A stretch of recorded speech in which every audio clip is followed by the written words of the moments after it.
Imagine Oracle Arena's roar distilled into a single heartbeat. Now imagine it silenced by the weight of what's about to drop.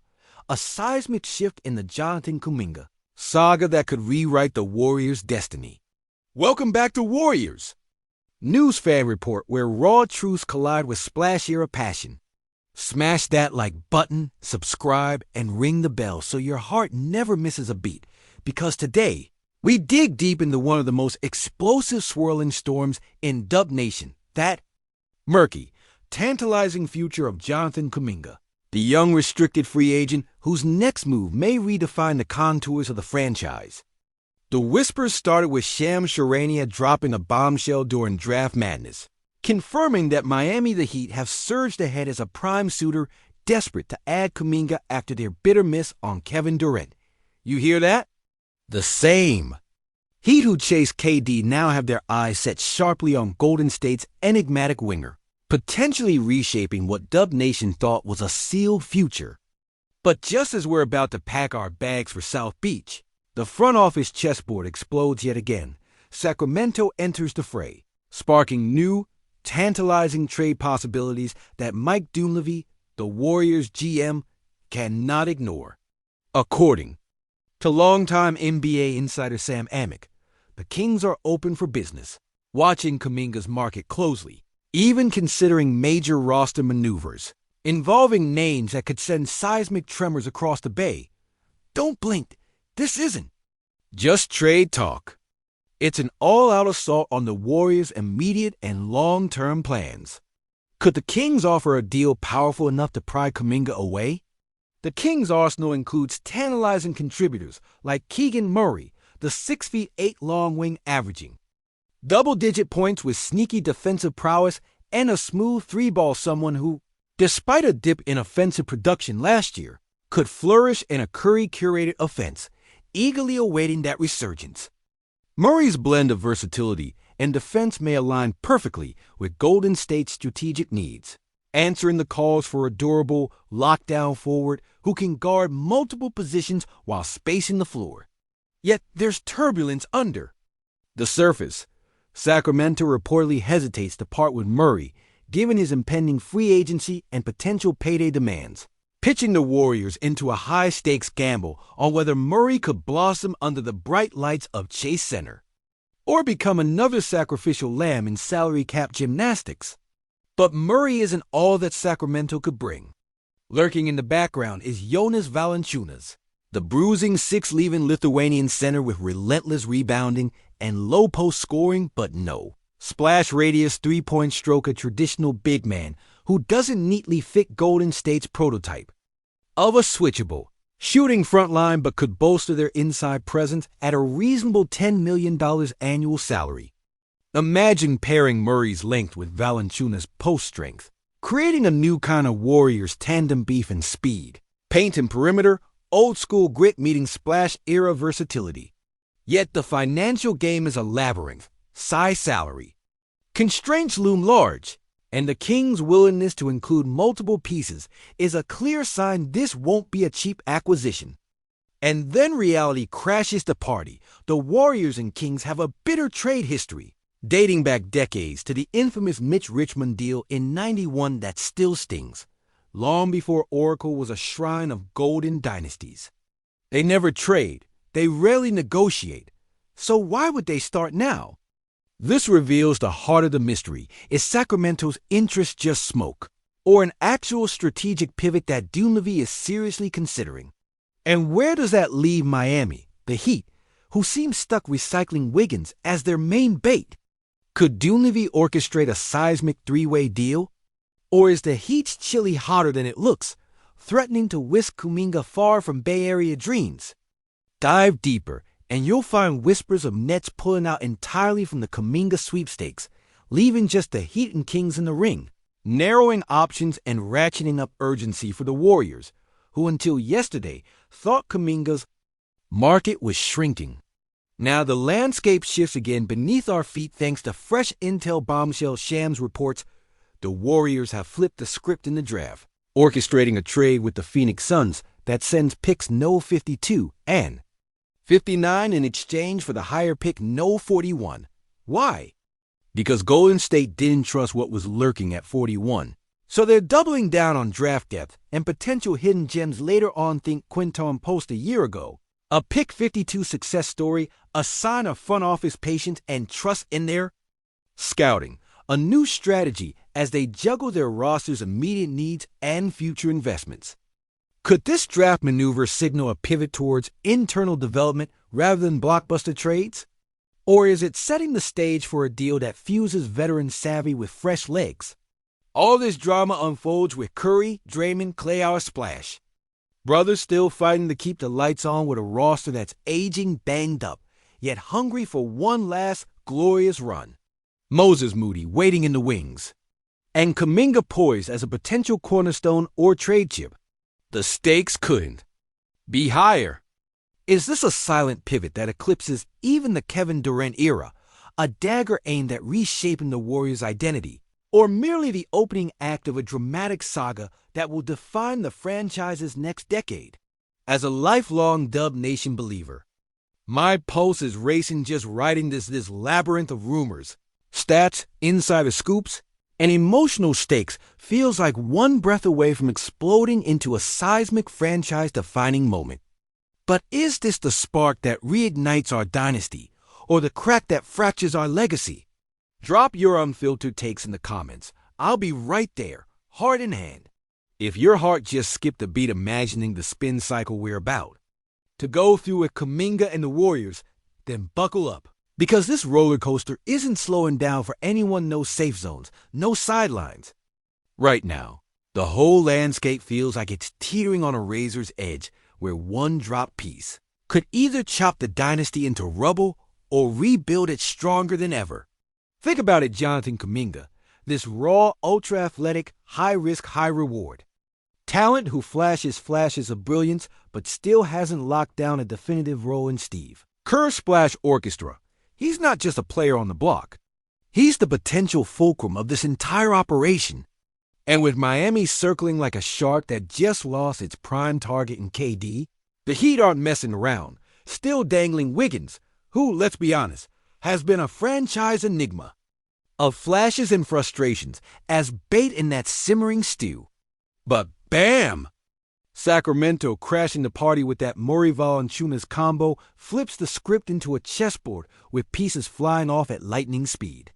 Could you imagine Murray, that lanky forward with length and that sneaky stroke, fitting under Kerr's system? The guy who was the second overall pick just a couple of years ago, thrown straight into the Kings' chaotic blender and still carving his space. Could he be the missing puzzle piece the Warriors desperately need? An identity to counterbalance the age and wear of the Splash Brothers. But what if we're reading this all wrong? What if Dunleavy's not tiptoeing around the rubble of a crumbling dynasty, but mapping out the next golden empire beneath the very ashes of this one? Think about it. The move up to Pick 41, the calculated silence around splashy trades, the whispers about Kuminga, and the unconventional targeting of Valanciunas. These aren't isolated chess moves. They're part of a grander design, a veiled operation where every step is coded, every rumor a decoy, and every hesitation a disguise for the real plan. The Warriors aren't just reacting to the shifting tides of the NBA. They might be trying to control them. And if that's true, then Kuminga raw, explosive, inconsistent Kuminga could either be the crown jewel or the necessary sacrifice in a much bigger game. Because here's the thing, Kuminga has that untamed fire, that unpredictability. He's the kind of player that makes your heart leap and your stomach twist in the same possession. And you don't let that kind of player go unless you believe deep in your basketball bones that he won't ever truly fit the symphony Kerr is trying to conduct. Or, more dangerously, unless you believe there's someone else out there, maybe a Keegan Murray, maybe a two-way veteran bruiser who gives you a better shot to squeeze out one last ring before the sun sets on this core. But here's the real dagger. What if you're wrong? What if Kuminga explodes in Miami or Toronto, or wherever he's sent, and suddenly he's the centerpiece of a team that's gunning for you, dunking on your face and reminding you of what you let slip away? What if Draymond retires in 2 years, and you look around and realize your future was shipped off in a salary-matching trade just because the timing wasn't quite right? We've seen this play before draft day mistakes, youth sold for temporary fixes, and ghosts of potential that haunt franchises for decades. Look around the league. The Nuggets are a machine. The Thunder are ascending like a rocket with no ceiling. The Spurs have Wemby. The Mavericks have Luka and reinforcements. And the Suns, like them or not, are betting big on firepower. And here we are, Dub Nation, clinging to a dream while also trying to reimagine it on the fly. It's not easy. We're standing in two timelines at once. One hand still clutching memories of Oracle's eruptions, the other trying to sculpt a new story inside. Chase's sleek glass walls dot, and here's where the emotions twist even tighter, because this isn't just about players and picks and trades. This is about identity, about who we are when the dynasty winds slow down and the banners stop waving quite so high, about whether this franchise, this culture, can sustain something deeper than just talent. Can it carry spirit into the next generation? And that's why every decision right now cuts so deep. It's why seeing Kuminga's name in trade rumors feels like someone trying to rewrite a chapter you're not ready to finish. Because this isn't just a business to us. This is blood.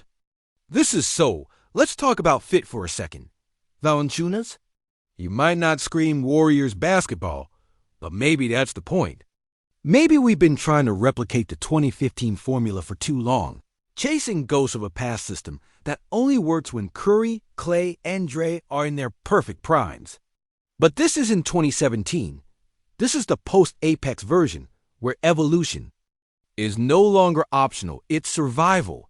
And a bruising big man who sets punishing screens, controls the boards, and lets Steph and Clay run freely without having to battle for every inch? That might be what we need, not what we want. It's not sexy, but neither was Kevin Looney when he first stepped in. Now he's one of the most beloved, reliable role players in team history. And then there's the question nobody wants to ask out loud. What if we already passed the point of no return? What if that 5-year stretch of finals runs was the peak? And now we're on the slow, heartbreaking descent, the kind that franchises like the Spurs and Bulls and Celtics have all faced before. And if that's true, then what do we owe this core? Do we ride with them into the twilight out of loyalty and legacy? Or do we pivot, risking fan backlash and emotional upheaval for a chance at new glory? It's a razor's edge, and Dunleavy's, walking in size 15s with the whole fan base watching every step. Because if this offseason goes south, if we lose Kuminga for pennies, miss out on a true center, and Steph spends another season doing everything while the bench disappears, and crunch time, the trust will fracture. And fractured trust in a dynasty era is a dangerous thing. Just ask Lakers fans in the post-Kobe, pre-LeBron wasteland. Just ask Celtics fans before Tatum found his groove. These windows don't stay open forever, and once they shut, they slam. But here's the other side of that coin. What if it works? What if Dunleavy's low-profile draft pick becomes a rotational gem? What if Valanciunas buys in the Kerr system and gives us the rebounding grit we've lacked since Bogut? What if Kuminga's departure opens up space for someone who fits better, defends harder, and helps balance the roster? What if Steph gets help not just in spirit, but in minutes, in load, in legs? What if this mad, risky blueprint actually lays the foundation for one last surge to the top? Because if that happens, if we manage to pull it off, then this offseason, this weird, shaky, uncertain summer becomes the stuff of legend, the calm before the storm. The moment we doubled down not on nostalgia, but on possibility. And that's the part of being a Warriors fan that never dies, the belief that anything is possible. That every setback is just a setup for something beautiful. So here we are, Dub Nation, standing on the edge of maybe. Maybe it's a rebuild. Maybe it's a reload. Maybe Kuminga stays and becomes a star. Maybe he goes and becomes our biggest. regret, or maybe our smartest decision. But whatever happens, we're going through it together. Because when you love a team this deeply, you don't flinch at uncertainty. You live in it. You believe through it. Now drop your thoughts, your fears, your takes in the comments. Don't hold back. What would you do? Hold Kuminga tight. Trade. Forfeit, chase one more run, or hit the reset button. This is our moment to speak before the front office makes their move and history writes another chapter. The lights are dim, the stakes are sky high, and the clock's ticking louder than ever. Let's talk, Dub Nation, because this isn't just off-season chatter. This is legacy, written in sweat, dreams, and gold.